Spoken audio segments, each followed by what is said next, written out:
오늘 우리가 함께 볼 말씀은 민수기 12장 9절부터 16절까지 말씀입니다. 민수기 12장 9절부터 16절까지 말씀 우리 함께 교독하도록 하겠습니다. 여호와께서 그들을 향하여 진노하시고 떠나심에 구름이 장막 위에서 떠나갔고 미리암은 나병에 걸려 눈과 같더라. 아론이 미리암을 본즉 나병에 걸렸는지라. 아론이 이에 모세에게 이르되 슬프도다 내 주여, 우리가 어리석은 일을 하여 죄를 지었으나 청하건대 그 벌을 우리에게 돌리지 마소서. 그가 살이 반이나 썩어 모태로부터 죽어서 나온 자 같이 되지 않게 하소서. 모세가 여호와께 부르짖어 이르되 하나님이여, 원하건대 그를 고쳐 주옵소서. 여호와께서 모세에게 이르시되 그의 아버지가 그의 얼굴에 침을 뱉었을지라도 그가 이랫동안 부끄러워하지 않겠느냐.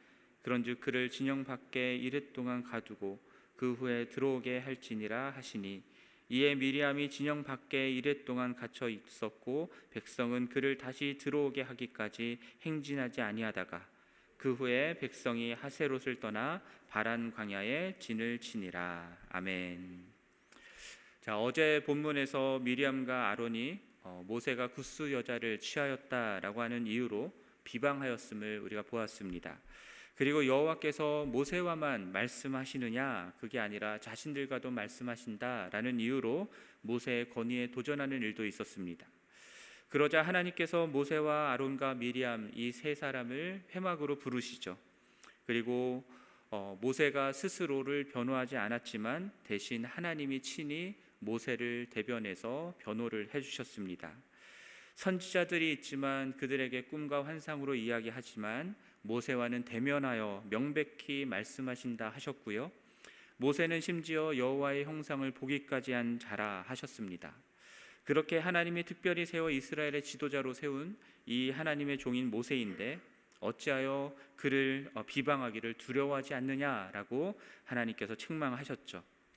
미리암과 아론이 모세를 비방하고 그의 권위에 도전한 것을 하나님은 모세를 특별히 세워 말씀하시고 이스라엘을 인도케 하신 하나님에 대한 도전 이후 범죄로 받아들이셨습니다. 그리하여 오늘 본문에 보면은 여호와께서 미리암과 아론을 향해 진노하셨다라고 나오고요. 그리고 회막을 떠나셨다라고 말씀합니다. 하나님의 임재를 나타내는 구름도 장막 위에서 떠나갔습니다. 그리고 그 즉시로 미리암에게 벌이 내려지는데 나병이 걸린 겁니다. 온 몸에 눈과 같이 희게 되는 일이 일어났던 거죠. 나병을 오늘날의 한센병이다라고 우리가 생각을 하는데 실제로 한센병은 피부를 하얗게 만들지는 않습니다. 구체적으로 미리암이 걸렸던 이 나병이라는 것이 어떠한 피부병을 말하는 것인지는 모르지만 피부가 하얗게 벗겨지고 12절에서 말씀하는 것처럼 살이 썩는 그러한 증상이 있었던 심각한 피부병이었던 것은 맞는 것 같습니다.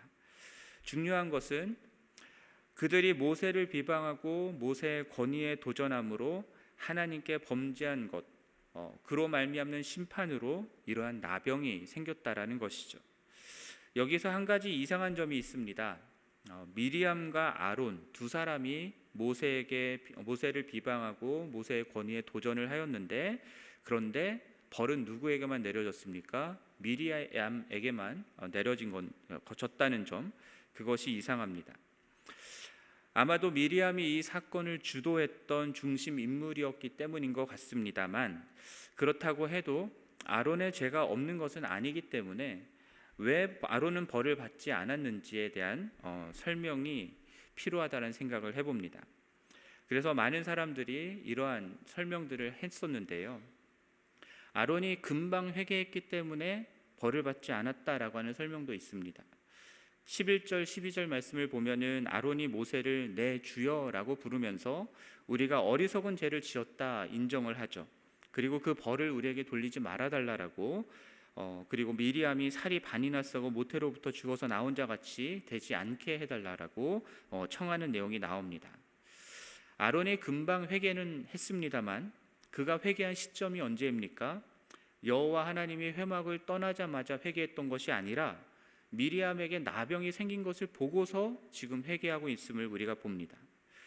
이미 아론은 미리암이 받은 나병이라는 벌을 받지 않은 상태였던 거죠. 그러니까 아론이 회개했기 때문에 벌을 면했다라고 얘기하기에는 어려움이 있겠다 싶습니다. 대제사장으로서의 상징적 위치를 보호하기 위함이라는 설명도 있는데요. 여러분들 대통령이나 국회의원들 면책 특권을 주잖아요. 그로써 그들이 맡고 있는 중요한 역할들을 이어감으로써 나라의 기능이 마비되지 않게 하는 그런 것처럼 대제사장으로서의 역할을 계속할 수 있도록 함으로 이스라엘의 제사장 제도를 유지하게 하였다라고 하는 그런 설명도 있습니다. 그나마 이 설명이 좀 낫기는 한 것 같습니다만, 그런데 사실 출애굽기 32장 말씀 보면은 금송아지를 만들고 섬기는 그 사건에 있어서도 아론의 범죄가 컸거든요. 그럼에도 아론은 아무런 벌을 받지 않았었는데, 오늘 모세의 권위에 도전한 사건에서도 아론은 아무런 벌도 받지 않는다는 게 납득이 되지 않습니다. 이 정도로 중대한 사건들을 저질렀다면 오히려 대제사장으로서의 자격을 박탈해야 되는 것이 맞지 않나 싶기도 한데, 오히려 아무런 벌을 받지 않고 미리암만을 위해서 회개하고 구원을 청하는 역할을 하고 있음을 보게 됩니다. 왜 그런지 잘 모르겠습니다만 결국 하나님이 대제사장 아론에게는 은혜를 베푸시고 기회를 주셨다라는 것으로 밖에는 설명이 안 될 것 같습니다. 정작 미리암과 아론의 비방과 도전의 당사자였던 모세는 아론이 벌을 받지 않은 것에 대해서 아무런 말도 하지 않고요. 또 아론이 미리암을 위해서 청하는 것을 받아들입니다. 그래서 하나님께 부르짖어 미리암을 고쳐달라고 구하고 있습니다. 내 누이요 형인데 어떻게 나에게 이럴 수 있느냐라고 따져도 시원치 않을 판인데, 모세는 그들의 잘못에 대해서 이런 방구 없이 그들에게 벌을 내리지 말아달라고 하나님께 구하고 있는 내용이 나옵니다. 그래서 어제 서유원 목사님 말씀하셨던 것처럼 모세가 얼마나 온유한 사람인지가 여기서 드러나는 것이죠.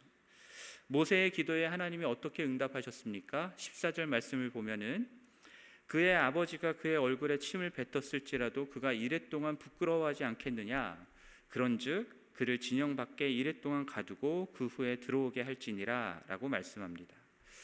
자, 아버지가 딸에게 침을 뱉어 수치심을 주었을 경우에 율례를 비유로 들어서 설명을 하신 건데요.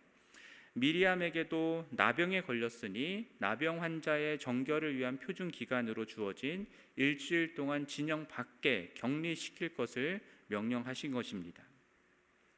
물론 레위기 13장 14장에 보면은 이 나병과 같은 피부병에 관한 규례들이 나오는데요. 거기에 나오는 모든 정결 절차에 대해서 말씀하지는 않았습니다만 일주일이 지난 후 그러한 절차들을 거쳐서 진영으로 돌아왔을 수 있겠다 싶기도 합니다. 그리고 15절 말씀을 보면은 미리암이 진영 밖에 격리되어 있는 동안에는 이스라엘 백성들이 행진하지 않았다라고 말씀하죠. 왜 그렇겠습니까? 여러분 10절 말씀을 보면은 구름이 장막 위에서 떠나가 버렸습니다. 광야에서 이스라엘 백성들은 구름이 인도하는 대로 움직였는데 지금은 구름이 아예 장막에서 떠나버린 상태이기 때문에 이스라엘 백성들은 아무데로 움직일 수가 없었던 것이죠. 그리고 미리암이 회복되고 진영으로 돌아왔을 때 그리고 그 구름은 다시 임했을 것이고요. 그랬기 때문에 16절 말씀 보면은 백성이 하세롯을 떠나 바란 광야로 진을 치게 되는, 움직여서 진을 치게 되는 일이 있었던 것입니다. 미리암이라고 하는 이스라엘의 한 사람의 지도자, 이 사람 때문에, 그 한 사람의 반역 때문에 공동체 전체가 어떠한 영향을 받는지를 우리가 볼 수 있는 부분입니다. 자기 죄 때문에 자기 혼자 벌받고 나병받고 끝난 것이 아닙니다. 나병에 걸리는 그런 개인적인 벌을 받기는 했지만 공동체적으로도 하나님의 임재가 떠나버린 거죠. 하나님의 인도하심을 받지 못하는 일이 생긴 것입니다. 그렇게 생각을 한다면 지도자 한 사람의 범죄함이 공동체에 얼마나 지대한 영향을 미치는지 우리가 알 수 있습니다. 동시에 공동체는 그 한 사람이 정결하게 될 때까지 기다려야 했고요. 기꺼이 기다렸던 것 같습니다. 자신의 죄악으로 벌을 받은 그 한 사람 공동체에서 제해버리면 쉽겠지만 하나님이 제하지 않고 구원의 기회를 준 그 사람이기에 공동체도 그가 회복되어 돌아올 때까지 기다렸다가 하나님의 임재와 함께 또 다른 목적지로 움직였던 것이죠. 오늘 본문 속에 나오는 12장 전체적으로 나오는 이 본문의 내용들을 보면은 결국은 미리암과 아론이 모세라고 하는 지도자의 권위에 도전한 그 죄악을 다루는 내용들입니다.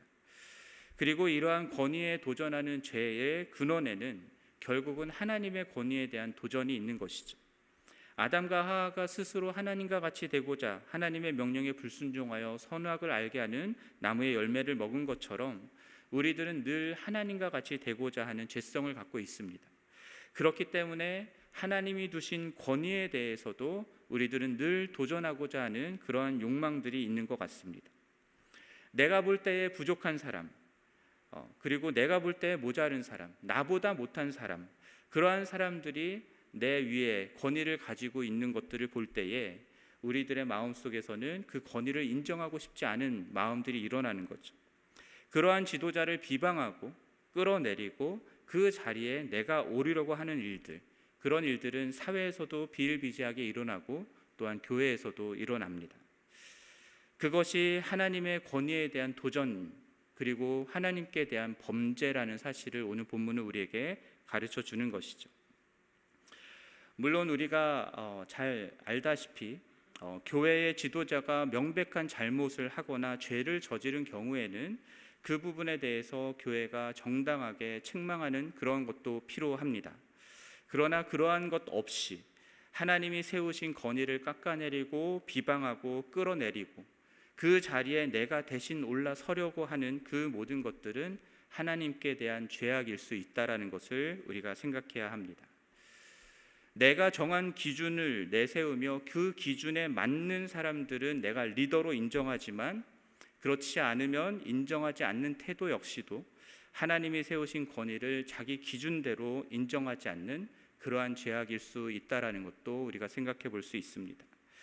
모든 지도자들이 모세와 같이 하나님께서 특별한 은혜를 주시고 그러한 능력을 주시고 은사를 주신 정말 탁월한 지도자들이라면 우리가 다들 따를 수 있겠지만 그러나 모든 지도자들이 그렇지는 않잖아요. 그럼에도 불구하고 하나님께서 그러한 사람들을 지도자의 자리로 앉히셨을 때, 세우셨을 때 우리는 하나님께서 그러한 뜻으로 세우셨다라는 사실을 인정하는 것들이 필요한 것입니다.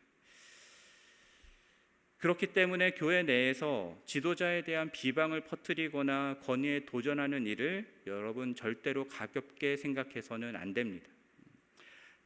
자기 스스로는 정당하다라고 생각하면서 그러한 일들을 행할 수 있겠지만 하나님의 판단은 그렇지 않을 수 있는 것이죠. 그것은 그저 비방하는 것이고 하나님께 대한 도전의 범죄일 수 있는 것입니다.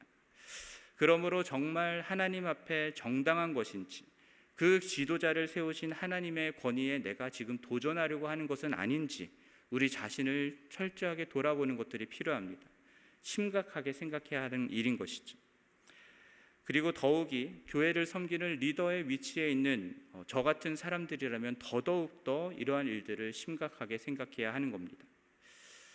여러분, 목회자의 권위에 도전하지 말라라는 의미로 오늘 본문을 받아들이지 않으시기를 바랍니다. 목회자들뿐만 아니라 우리 교회 리더들인 안수 집사님들, 각 팀 부서의 리더들, 목자, 마을장님들까지 모든 지도자의 자리에 있는 이끌어 나가는 리더의 자리에 있는 분들, 그분들과 그리고 그분들에 대해서 우리가 어떻게 대하고 있는지 이것을 우리가 주의해야 할 것입니다.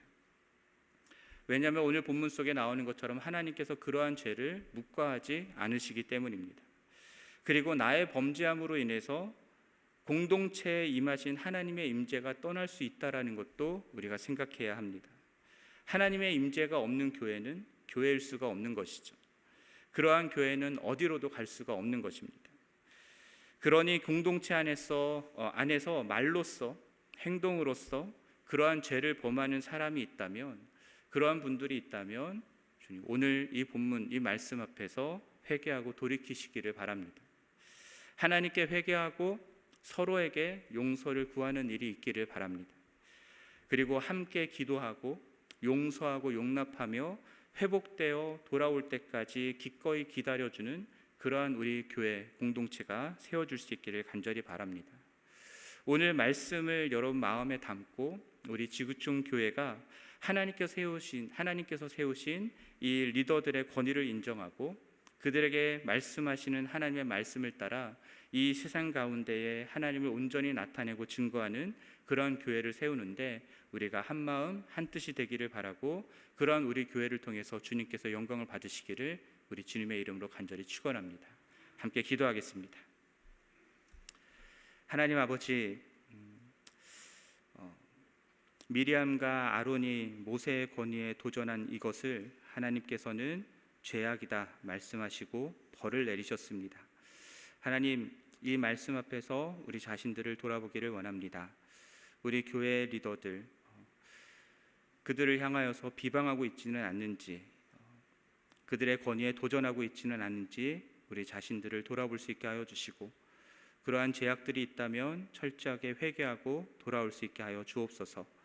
하나님, 그로 말미암아서 주님의 임재가 떠나지 아니하는 우리 교회가 될 수 있게 하여 주시고, 주님께서 가라 하시는 곳으로 기꺼이 움직이며 순종하는 우리 모든 지구촌 교회 성도들 될 수 있게 하여 주옵소서.